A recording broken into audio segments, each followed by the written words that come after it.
ಕೆಲವು ಸತಿ ನಮಗೊಂದು ಕಷ್ಟ ಬಂದರೆ ಬರ್ತಾನೇ ಇರುತ್ತೆ ಕಷ್ಟ. ಒಂದು ಪರೀಕ್ಷೆ ಬಂದರೆ ಒಂದು ಪರೀಕ್ಷೆ ಬರ್ತಾನೇ ಇರುತ್ತೆ. ಯಾರೋ ಒಬ್ಬರು ಬೈದರೆ ಎಲ್ಲರೂ ಬೈಯೋಕ್ಕೆ ಶುರು ಮಾಡ್ತಾರೆ. ಏನೋ ಒಂದಾಯಿತು ಎಲ್ಲರೂ ಅನ್ನೋಕ್ಕೆ ಶುರು ಮಾಡ್ತಾರೆ. ಹಾಗೆ ನಡೀತಾ ಇರುತ್ತೆ.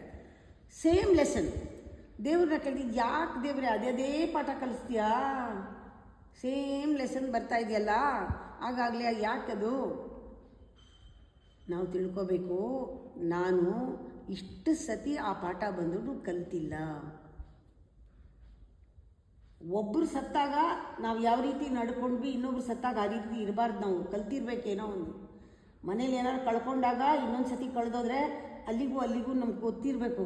ಅದನ್ನೇ ಆತನೇ ಹಿಡ್ಕೊಂಡು ಒದ್ದಾಡ್ತಾ ಇರಬಾರ್ದು. ಎಲ್ಲ ಒದ್ದಾಟನೂ ಸೇರಬಾರ್ದು.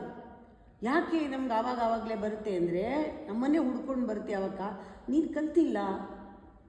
ನೀನು ರೆಸ್ಪಾಂಡ್ ಮಾಡೋವರೆಗೂ ಸರಿಯಾದ ರೀತಿಯಲ್ಲಿ ಮಾಡಿದ ಮೇಲೇ ಕರ್ಮ ಮುಗಿಯೋದು. ನಿನ್ನ ಕರ್ಮ ಮುಗಿಯಲ್ಲ. ಒಂದಲ್ಲ ಒಂದು ರೀತಿಯಲ್ಲಿ ನಿನಗೆ ಪರೀಕ್ಷೆ ಆಗ್ತಾನೆ ಇರುತ್ತೆ, ಬರ್ತಾನೆ ಇರುತ್ತೆ. ನೀನು ಆ ಥರ ಅನುಭವಿಸ್ತಾನೆ ಇರ್ತೀಯ. ಯಾಕೆಂದ್ರೆ ನೀನು ಇನ್ನೂ ಅನುಭವಿಸೋದು ಬಿಟ್ಟಿಲ್ಲ, ನೀನು ಕಲ್ತಿಲ್ಲ. ಆ ಅನುಭವದಿಂದ ಹೊರಗಡೆ ಬರೋಕ್ಕೆ ನೀನೇನೂ ಮಾಡಿಲ್ಲ. ಅದಕ್ಕೆ ಇನ್ನೊಂದು ಕೊಡ್ತಾನೆ ಪರಮಾತ್ಮ ಅದೇ ಥರ. ಅಯ್ಯೋ ಇದರಲ್ಲಾದರೂ ಕಲೀಲಿ ಅಂತ, ನೀನು ಅಲ್ಲಿವಾಗೆ ರಿಯಾಕ್ಟ್ ಮಾಡೋದು ನಿಲ್ಲಿಸಿ ರೆಸ್ಪಾಂಡ್ ಮಾಡೋದು ಕಲಿತು ಸರಿಯಾದ ರೀತಿಯಲ್ಲಿ ಮಾಡಿದ ಮೇಲೆ ಕರ್ಮ ಮುಗಿಯೋದು.